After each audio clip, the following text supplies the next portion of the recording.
Howdy folks, today's video is a quick PSA about scams and how to spot them. I was recently looking to buy a camera on Facebook Marketplace. Peer-to-peer sites like Marketplace are a great way to find cheap gear to try out a new hobby, but there are many people who will try to separate you and your hard-earned money.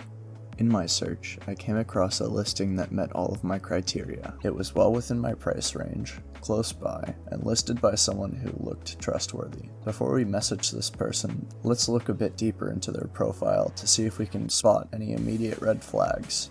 The first thing to stand out to me was their suspiciously recent account creation date. This is already an indicator that we should be cautious moving forward. Let's give this person the benefit of the doubt though. Maybe they just created this account to get rid of the camera. Let's look at the rest of their profile. Yikes, they only have one post, and it's their profile picture. Let's see if we can reverse image search the profile picture in order to find out if they took this image from an online source or if there's a chance that they're a real person. Here I'm using PimEyes and Yandex image search in order to find the source of the image.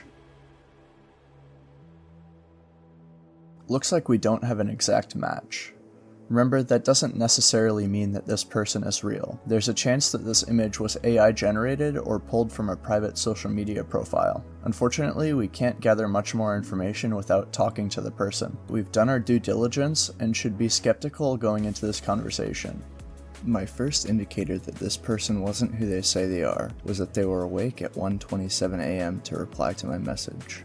Most people wouldn't be up at this time, but again, this is something excusable as, well, I was awake too.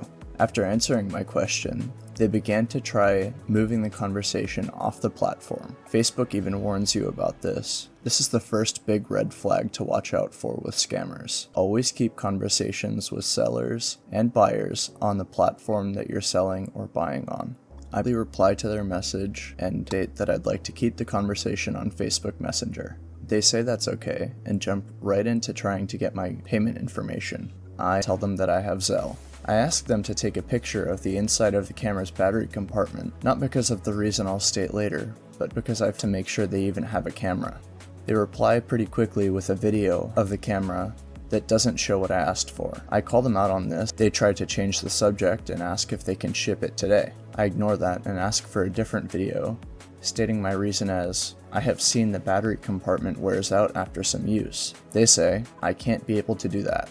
This is our third indicator. The person is speaking in broken English. Now by the time that I sent that message showing the video that I wanted, I knew that there was something fishy going on. If you notice, that link that says it goes to eBay is actually screensnaps.top, which is owned by Grabify. Grabify is a link shortener that can give you access to someone's IP address. These scammers aren't usually very smart and will just click any link you give them. Luckily for this scammer, my link wasn't malicious and it simply logged their IP address. Here's the Grabify tracking dashboard. After filtering out the bots, we can see that there's one IP address from Kenya. Coincidence? I think not.